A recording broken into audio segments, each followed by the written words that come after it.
This was my very first time in Xinjiang. I've been living in Shanghai for nearly 21 years, but I had never traveled farther west than Chengdu. When I was provided with an opportunity to finally get out to Xinjiang, I didn't hesitate.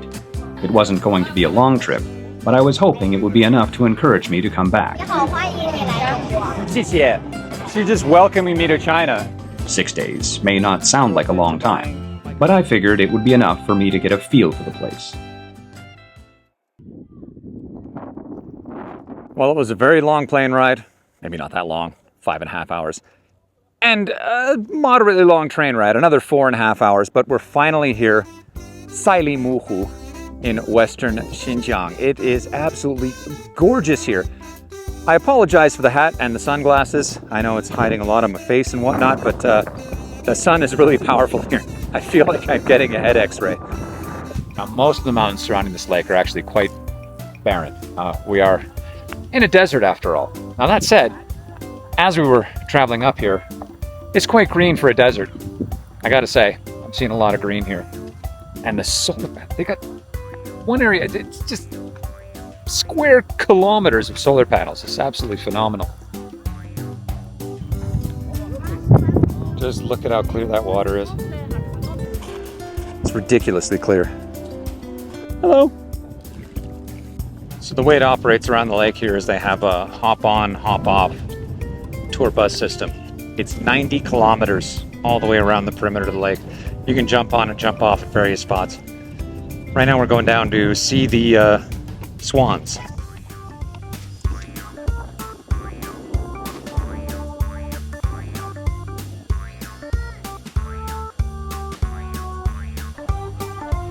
Dramatic silhouette shot.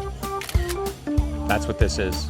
I'm pretty pumped I got all that swan footage. I got swan face, swan butt, swan side profile. I got it all. I've been told the sunsets here at Sayram are exceptionally beautiful. So I joined a group of people and we're gonna get out to a viewpoint and watch the sun go down. This should be something special. I'm gonna set the camera down over there so you guys can watch the view. I'm gonna speed it up, do a little time-lapse thing so you can watch it just drop.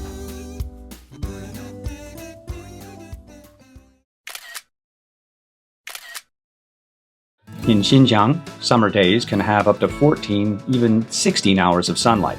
That's why you'll see solar farms everywhere. And with the strong winds roaring through the plateaus, you'll spot wind turbines lined up across the horizon. And of course, it's very clean. All this, and the milder temperatures, have made agriculture thrive here for centuries. We're in a vineyard just outside of Urumqi. I've never been in a vineyard like this before. It's an alpine region, very well known for its soil. The terroir here is quite good. They've got 7 different kinds of grapes, everything from Cabernets to Rieslings, so that would be a much sweeter wine. The grapes are harvested much later in the season, overripe grapes. These are Syrah grapes, and they're really sweet and sour at the same time. Yeah, you don't need to. It's clean. Yeah, I live in the city in the east, so I would never ever just take something off a tree. But out here, everything's very, very pretty. Cheers. Cheers. Cheers. I don't drink wine, but I can eat this grape, Much healthier. Yeah. I have to admit, these are so much better than the grapes you buy in the store, right? Yeah, right. Mm-hmm.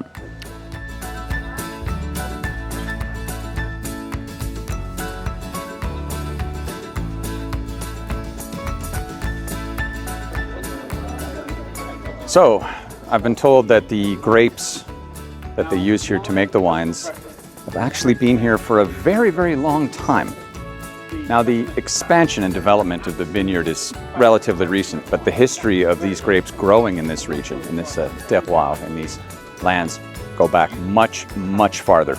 It's kind of incredible. I didn't know that, but this is the Silk Road after all, so it makes sense that merchants would be bringing grapes from Europe all the way over here to trade and whatnot, and then why not give it a shot?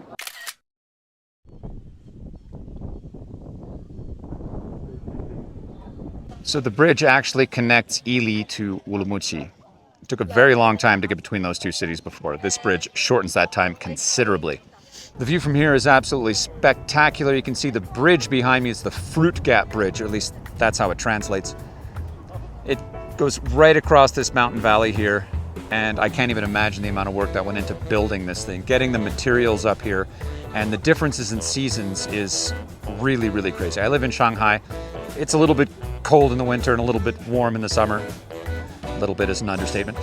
But the fluctuations in temperature are a little bit easier to deal with. Here, it goes sub-zero, freezing rain, snow, ice, winds, ripping through this valley. But they still managed to get this bridge up. This kind of thing doesn't go up in a weekend, folks. So it took them quite some time to do it, but it looks amazing.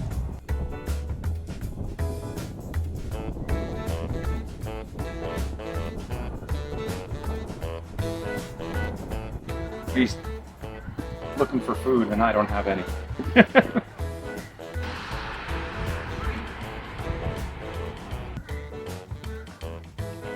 He's a little busy eating right now. All right, I'm gonna leave him alone now.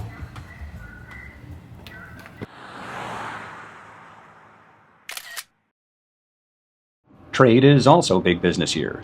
And now that we're down in the free trade zone between China and Kazakhstan, it is super warm. The Korgos border crossing with Kazakhstan has become an important component of the Belt and Road. But it's not just for trucks loaded with cargo. Travelers like me can also stop by and do some duty-free shopping. Coffee. Little baby Goikins. A fine selection of watches. Oh, these are euros. Okay, yeah. So it's 765 euros for this. I haven't bought anything with cash. I can't remember the last time I bought something with cash. I live in China. Everything is WeChat, Alipay. It's all digital, right? 上面的 Okay. 可以用支付宝吗？支付宝可以，等下我扫您。看一下要不要输密码。不需要了。好的。支付宝相信你们。When if you're not a Chinese national, I'm not a Chinese national. 谢谢。Your Alipay is tied to your passport, and your Alipay is tied to your phone number is tied to your passport. Regardless, you don't have a 身份证, you don't have an 18-digit number. So, if you try to make purchases internationally using Alipay, it will not work. I have an 18-digit number now, and I did insert it into my Alipay account. So now I'm allowed to use my Alipay outside of China. Yay! One of the things that fascinated me the most is the diversity of ethnic groups and how traditions are carried on from one generation to the next.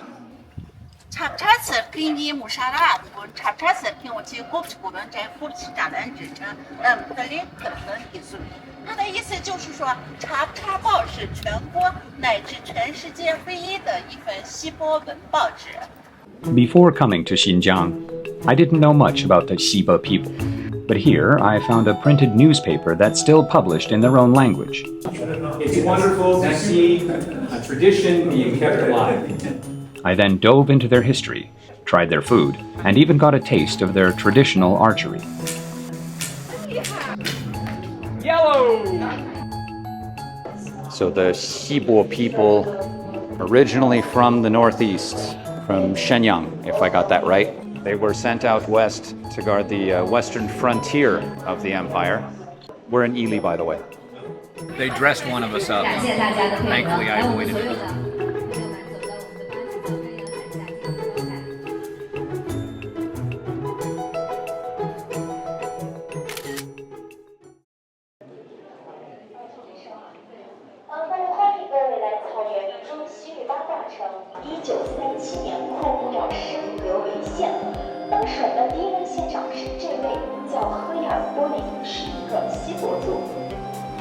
So we're out of the elements. We're in the central hall right now.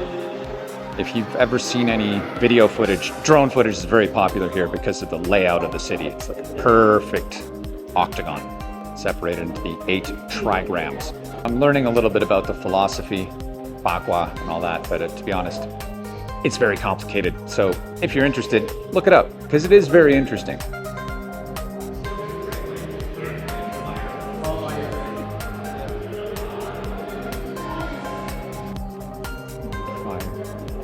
sky. Earth, wind, fire, lake, mountain, water, thunder, and heaven. There we go. Earth, wind, fire, lake, mountain, water, thunder, and heaven. That's all 8 of them. And yes, I'm cheating. Sorry.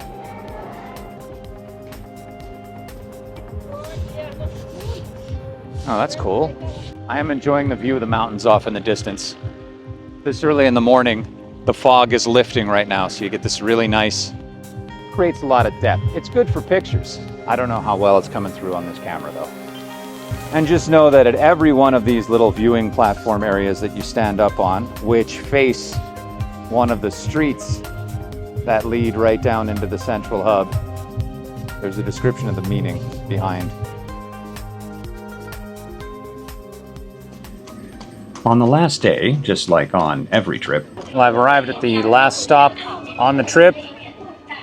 We're at Liu Xingjie in Yili. So we're gonna have a look around and see what we can see. Try not to get roped into buying too many souvenirs. I do have to get some though. And yeah, it's very lively here as you can see. This is the hip spot to be if you're in Yili.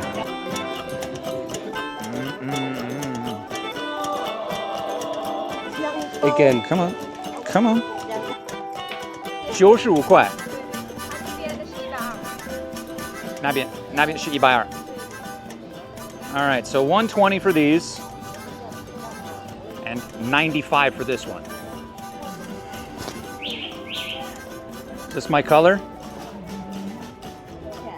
Earth tones, a little rusty. I think I'm gonna buy it. and honestly, I loved everything I saw. Take these shawls, or ponchos. I think they might be called shapans. In Mandarin, they're called pijian. Whatever they're called, I couldn't resist, and I bought way too many of them. Which way do we want to go? So I love about this, I've only been here for a couple of hours, but I love how every intersection has 1, 2, 3, 4, 5. It's like a 6-point intersection, and there's something interesting down each one of them. Now, as many souvenir shops as there are here in kiosks, I will say this, people leave you alone. They're not barking at you, they're not grabbing at you, there's nobody on the street hassling you. So if you're just out for a leisurely stroll, you won't be bothered.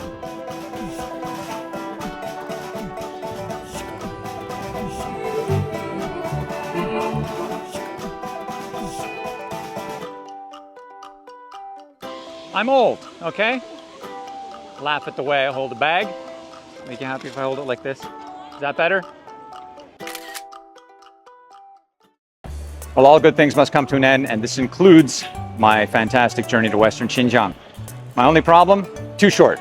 There's too much to see out here. I didn't get to see nearly enough, so I will be making a trip back sometime in the near future. Maybe even in the winter, we'll see. Now, most of you saw me wearing a cowboy hat for most of this trip. I've since changed to this lovely, colorful chapeau. I hope you like it. Anyhow, for anybody interested in visiting Xinjiang, I highly recommend it. People here are fantastic. The food is amazing. And it's not too hard to get to, especially if you fly straight in. You're gonna go around on buses and trains. It could get a little bit tiring from time to time because everything is spread out here a lot more than it is in the East. At any rate, that's all for this video. I'll see you guys in the next one. And yeah, come out to Xinjiang. It's a great time.